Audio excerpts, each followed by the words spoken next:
A charity boss who's black and was repeatedly asked where she came from at a Buckingham Palace reception says she felt abused by the encounter. Ngozi Fulani, who's British and a founder of Sister Space, which works to support abused women, likened the conversation with Lady Susan Hussey to an interrogation. Lady Susan, who's 83, is godmother to the Prince of Wales and has now resigned from the royal household. The palace has described her remarks as unacceptable and deeply regrettable. Here's our royal correspondent, Sarah Campbell. Ngozi Fulani, standing next to the Queen Consort with her back to the camera, was at Buckingham Palace in her role as a prominent campaigner helping women and families affected by domestic abuse. Minutes after arriving, she was approached by a palace aide, Lady Susan Hussey. When the lady first approached me, one of the first things she did was to take my locks and move it out of the way. No conversation at first, and then she says, "I just want to see your name back."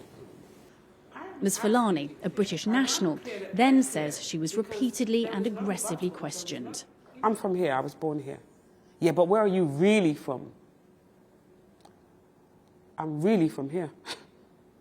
"Yeah, but okay, so I can see that this is going to be a bit of a challenge." She said, "What's your nationality?" And I said, "Lady, I was born here, I'm British." I was thinking that would be the end of it. No. Lady Susan Hussey, here in the blue, who was a lady-in-waiting to Queen Elizabeth for 6 decades, stepped aside from her honorary role yesterday. A palace statement said the individual concerned expressed her profound apologies for what happened. Are you clear in your mind that what happened was a racist incident? I'm very clear. Right? No matter how uncomfortable it is for other people to accept, I'm very clear that I experienced racism in an environment that I should have felt safe in, and we need to address that. The row overshadowed the arrival in the United States of the Prince and Princess of Wales. The focus was supposed to be on environmental issues, but instead, before they landed, their spokesperson was compelled to make the royal couple's position clear that racism has no place in our society. Buckingham Palace said in a statement it had reached out to Ngozi Fulani.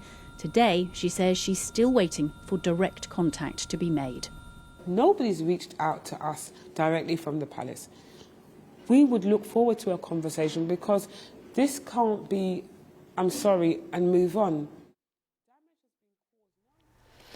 That was Sarah Campbell with that report. Well, our correspondent Nada Taufik is in Boston for us and has been following the royal tour there. Nada, I was actually at that reception at Buckingham Palace, and the focus was supposed to be around violence, violence against women and the elimination of that.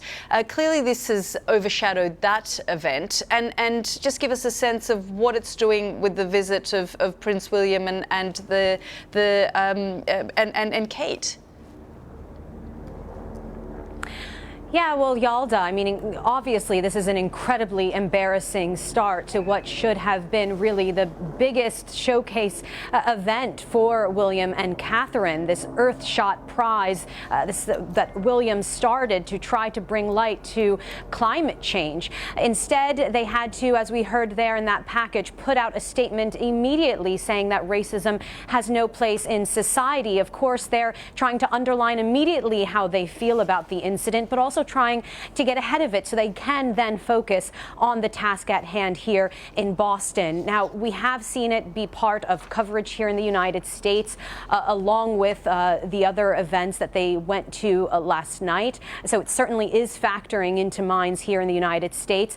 Also, a reverend and community activist at City Hall yesterday urged the crowd to think about the long legacy of colonialism and racism. So clearly there, possibly an uncomfortable moment for William and Catherine, but they are hoping that the work they do here in Boston speaks for itself. They say the Earthshot Prize, everything they're about, talking about climate change and social change, is all about inclusivity and diversity.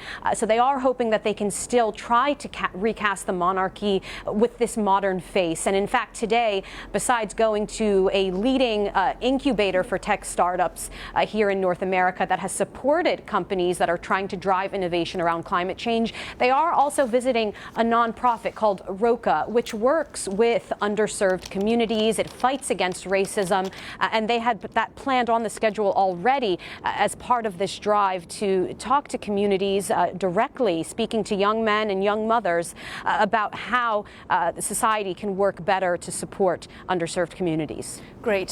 Thank you very much for that update, Nada. Thank you.